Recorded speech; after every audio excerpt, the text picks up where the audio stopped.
tiene harta influencia de Lovecraft. Comenzar. Opciones, trivia, sonido. Dragon es una adaptación fiel e interactiva de la obra de H.P. Lovecraft, que se centra en el ambiente de la historia. En este juego van a encontrar secciones complicadas, acciones feudales o gestión de inventario. Tu libertad de movimiento es limitada y tendrás que avanzar en la trama a través de lugares en los que I am writing this under an appreciable mental strain, since by tonight I shall be no more. Ok. En tu partida te encontrarás con elementos interactivos. Unos te permiten avanzar en tu aventura, otros te otorgarán información interesante sobre el relato corto en el que se basa el juego, así como el contexto histórico del autor. Parte de esa información estará oculta. Para poder encontrarla, todos los secretos tendrás que enfocar tu mirada y buscar símbolos arcanos.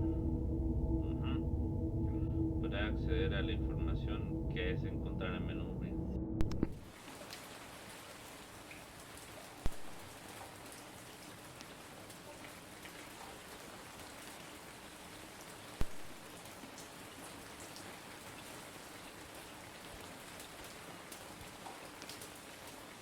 Penniless, and at the end of my supply of the drug which alone makes life endurable, I can bear the torture no longer, and shall cast myself from this garret window into the squalid street below.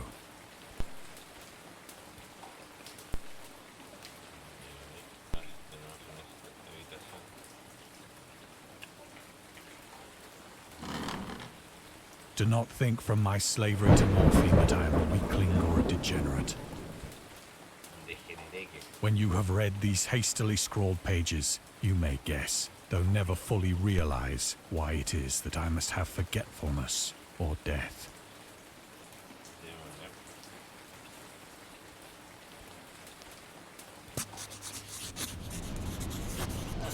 It was in one of the most open and least frequented parts of the broad Pacific that the packet of which I was supercargo fell a victim to the German sea raider.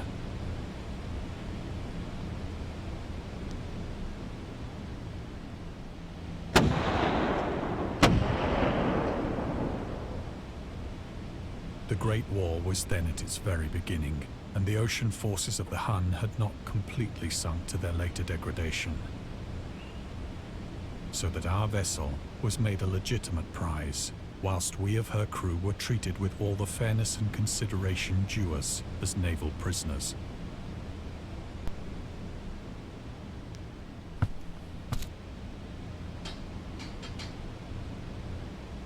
So liberal, indeed, was the discipline of our captors, that 5 days after we were taken, I managed to escape alone, in a small boat, with water and provisions for a good length of time.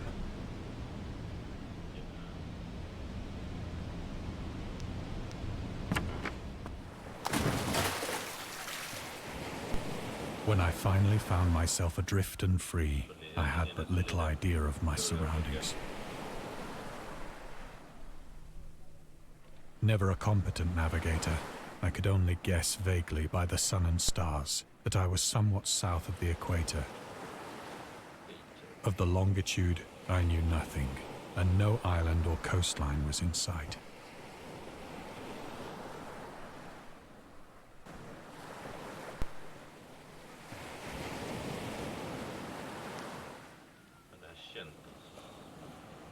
The weather kept fair, and for uncounted days I drifted aimlessly beneath the scorching sun, waiting either for some passing ship or to be cast on the shores of some habitable land.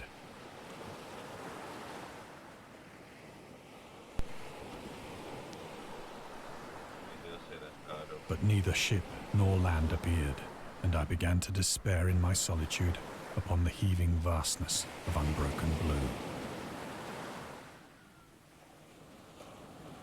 The change happened whilst I slept. Its details I shall never know, for my slumber, though troubled and dream-infested, was continual.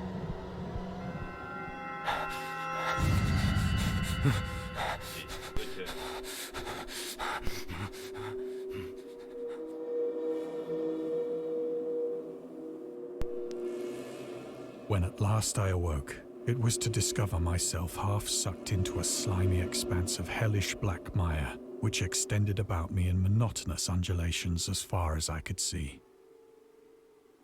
and in which my boat lay grounded some distance away. Though one might well imagine that my first sensation would be of wonder at so prodigious and unexpected a transformation of scenery, I was in reality more horrified than astonished. For there was in the air and in the rotting soil a sinister quality which chilled me to the very core. The region was putrid with the carcasses of decaying fish and of other less describable things which I saw protruding from the nasty mud of the unending plain.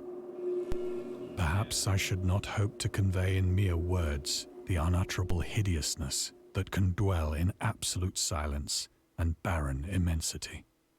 There was nothing within hearing and nothing in sight save a vast reach of black slime. Yet the very completeness of the stillness and the homogeneity of the landscape oppressed me with a nauseating fear.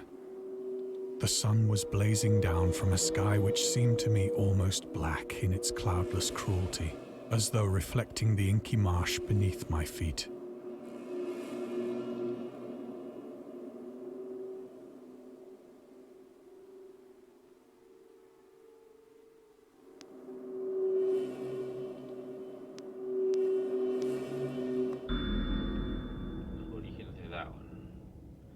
Dagon parece estar inspirado por Fishhead, Cabeza de Pescado, una novela corta de Irving Cobb, que versa sobre afinidades sobrenaturales entre un imbécil híbrido y el extraño pez de un lago solitario, lo sobrenatural en la literatura de H.P. Lovecraft. El sueño de Lovecraft sobre una extraña isla que emerge del océano y que lo obliga a arrastrarse por el cieno que cubre su superficie. Soñé toda mi travesía arrastrándome por el infecto lodo, y aún puedo sentir cómo intenta tragarme en defensa de Dagon, in defense of Dagon. H.P. Lovecraft. El interés de Lovecraft en este tema se debe a la aversión que sentía hacia el pescado y hacia los olores marinos, según sus propias palabras. He odiado al pescado y temido el mar, y todo lo relacionado con él, desde que tenía 2 años. Pero no recuerdo qué experiencia me inoculó una aversión tan profunda y duradera con respecto al mar y al marisco. Chiller in Darkness, Lovecraft, el morador de la oscuridad.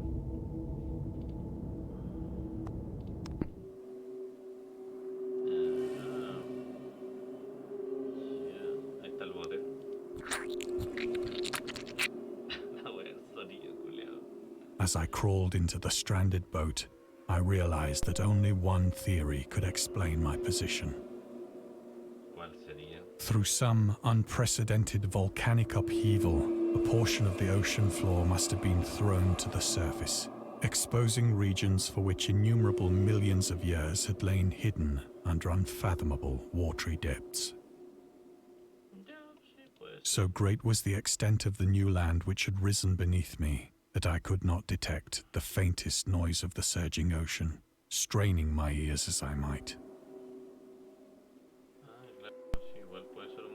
Nor were there any seafowl to prey upon the dead things.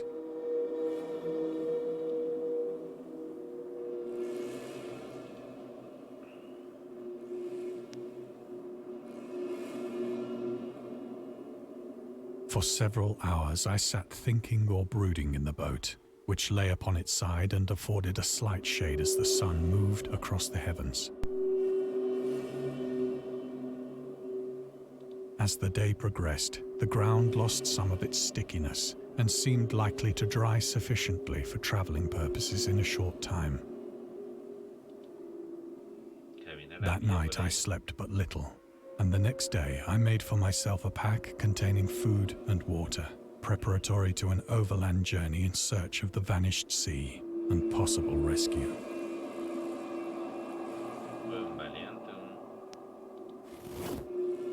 On the third morning, I found the soil dry enough to walk upon with ease.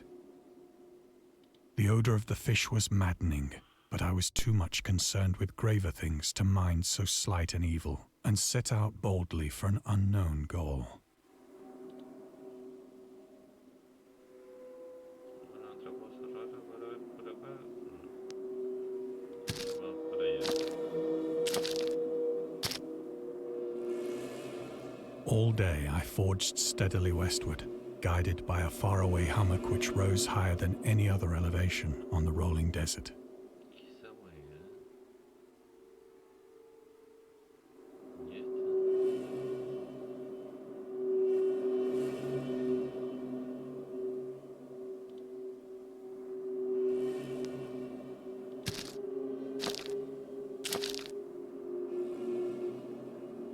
Ya. The fuck? That night I encamped, and on the following day still travelled toward the hummock, though that object seemed scarcely nearer than when I had first espied it.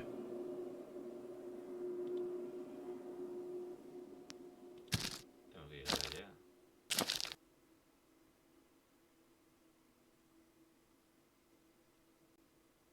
By the fourth evening, I attained the base of the mound, which turned out to be much higher than it had appeared from a distance. An intervening valley setting it out in sharper relief from the general surface. Too weary to ascend, I slept in the shadow of the hill. I know not why my dreams were so wild that night, but ere the waning and fantastically gibbous moon had risen far above the eastern plain, I was awake in a cold perspiration, determined to sleep no more.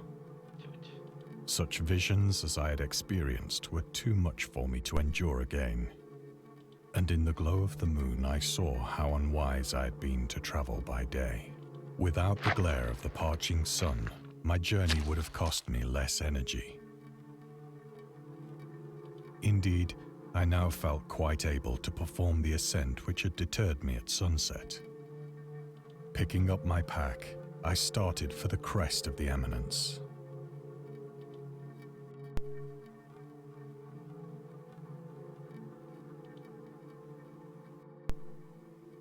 Una cosa acá. Ah. I have said that the unbroken monotony of the rolling plain was a source of vague horror to me. But I think my horror was greater when I gained the summit of the mound and looked down the other side into an immeasurable pit or canyon, whose black recesses the moon had not yet soared high enough to illumine.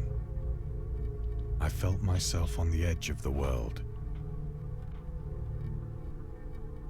peering over the rim into a fathomless chaos of eternal night.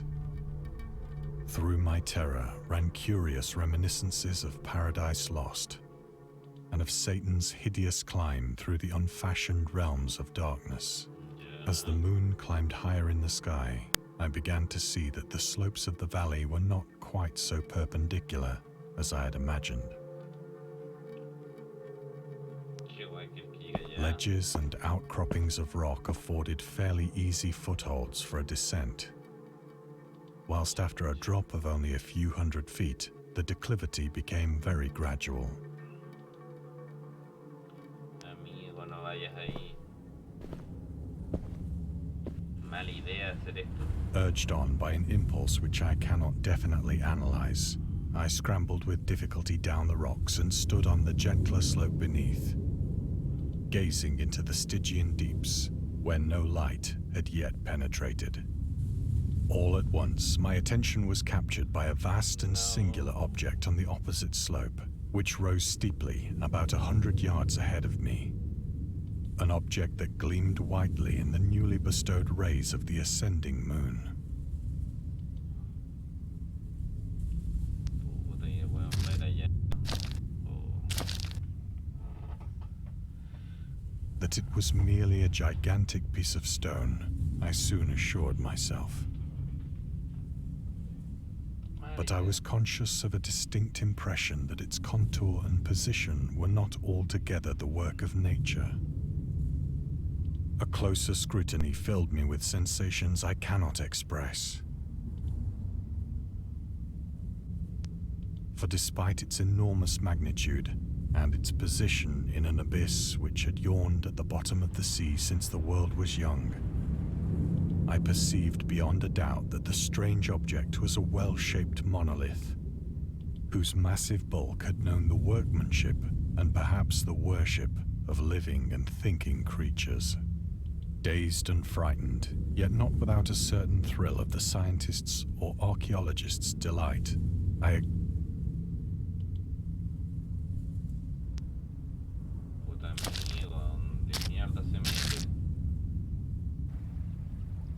The moon, now near the zenith, shone weirdly and vividly above the towering steeps that hemmed in the chasm.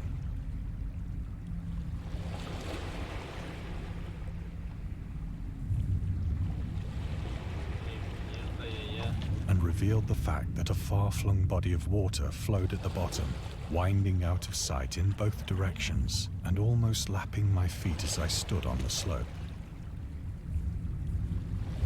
Across the chasm, the wavelets washed the base of the cyclopean monolith, on whose surface I could now trace both inscriptions and crude sculptures.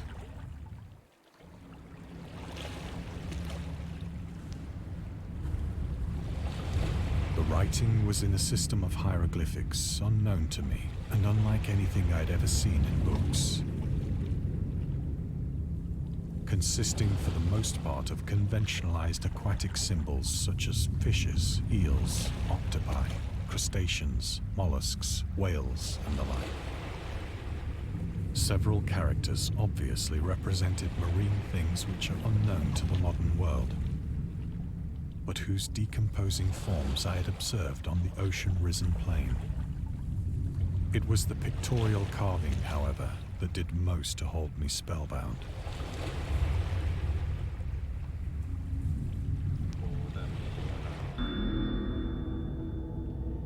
Su narrativa. Dagon presenta muchos de los temas y métodos narrativos que Lovecraft desarrolló en obras posteriores. Entre ellos se encuentran contar la historia a través de inscripciones en la montaña de la locura, la ciudad sin nombre, el uso de diarios o notas de los personajes en la noche de los tiempos, el morador de las tinieblas, islas que emergen del mar, la llamada de Cthulhu, seres ficticios o deidades tomadas de mitologías o eventos reales, por ejemplo los migos, con el que susurra en la oscuridad. También se considera a Dagon como la piedra angular de los archiconocidos mitos de Cthulhu. Además, muchos de los relatos de Lovecraft terminan de manera similar a Dagon, pero no os diremos más detalles para no arruinar su final. Plainly visible across the intervening water on account of their enormous size were an array of bas-reliefs whose subjects would have excited the envy of a doré. I think that these things were supposed to depict men, at least a certain sort of men.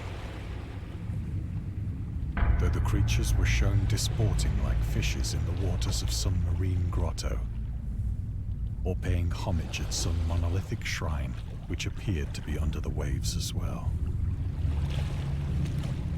Of their faces and forms I dare not speak in detail,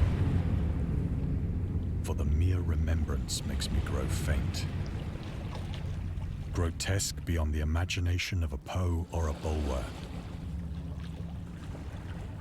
They were damnably human in general outline, despite webbed hands and feet, shockingly wide and flabby lips, glassy, bulging eyes, and other features less pleasant to recall. Curiously enough, they seem to have been chiseled badly out of proportion with their scenic background. For one of the creatures was shown in the act of killing a whale, represented as but little larger than himself. I remarked, as I say, their grotesqueness and strange size, but in a moment decided that they were merely the imaginary gods of some primitive fishing or seafaring tribe. Some tribe whose last descendant had perished eras before the first ancestor of the Piltdown or Neanderthal man was born.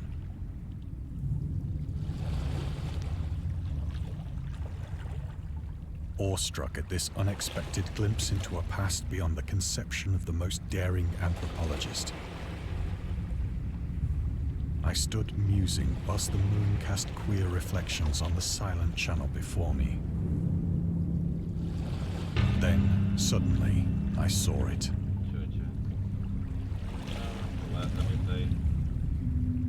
With only a slight churning to mark its rise to the surface, the thing slid into view above the dark waters. Fiend-like and loathsome, it darted like a stupendous monster of nightmares to the monolith, about which it flung its gigantic scaly arms, while it bowed its hideous head and gave vent to certain measured sounds.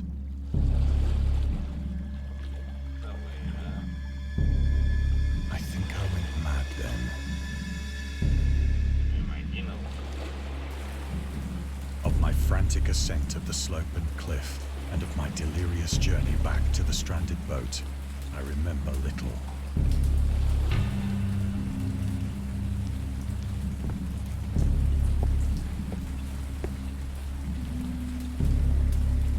I believe I sang a great deal and laughed oddly when I was unable to sing.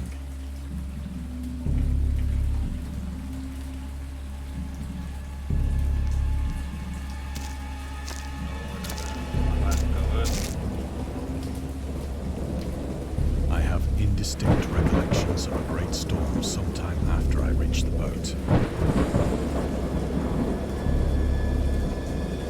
At any rate, I heard pearls of thunder and other tones which nature utters only in her wildest moods.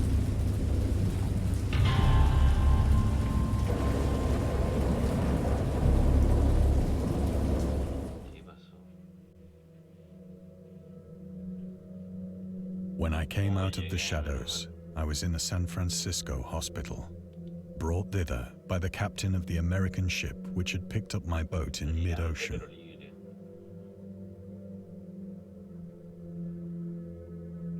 In my delirium, I had said much, but found that my words had been given scant attention.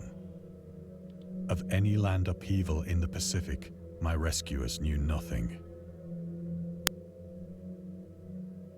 Nor did I deem it necessary to insist upon a thing which I knew they could not believe.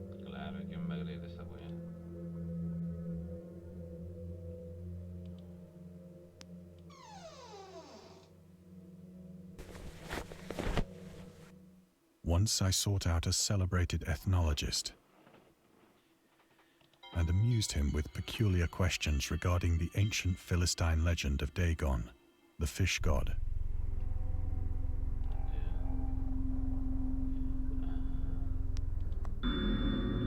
Dagon era la deidad principal de los filisteos, que era adorada en Oriente Medio como el antiguo dios de la fertilidad y las cosechas.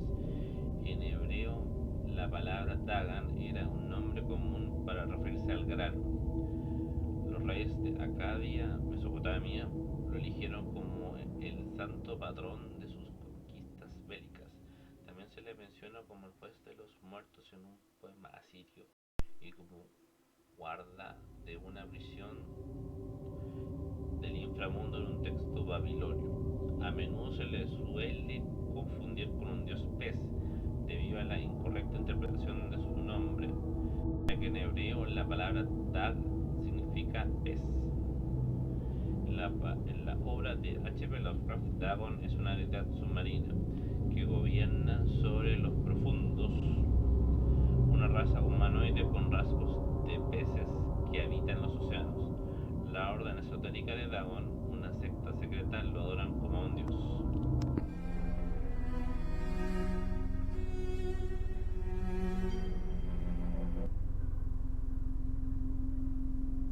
Ahí hay algo.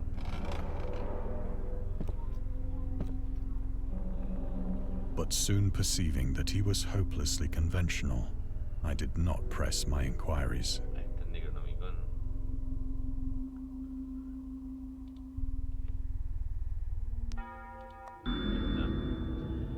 August Derlet y los mitos de Cthulhu. August Darlet fue un escritor y antologista estadounidense. Era amigo de Lovecraft y publicó muchas de sus obras en su editorial Arkham House. Pese a que fue un personaje clave en hacer que las obras de Lovecraft saltaran a la fama, no está exento de controversia. Una de las acciones más cuestionadas es la introducción del concepto de la lucha del bien contra el mal. Darlet era un católico muy devoto a los mitos de Cthulhu, un concepto que chocaba mucho con la visión de Lovecraft tenía sobre el mundo y sobre el horror cósmico. Como resultado, muchas de las obras del autor han sido comprendidas y representadas de forma errónea en la cultura actual. Cabe destacar que Lovecraft nunca quiso crear una mitología y que el término mitos de Cthulhu fue acuñado por Darlet cuando el autor dejó el plano mortal.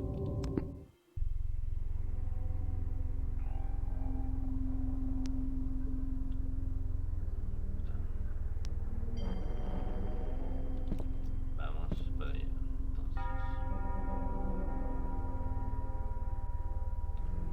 Reloj.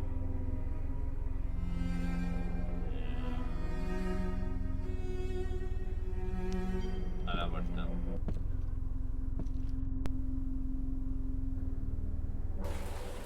It is at night, Ahí volví. especially when the moon is...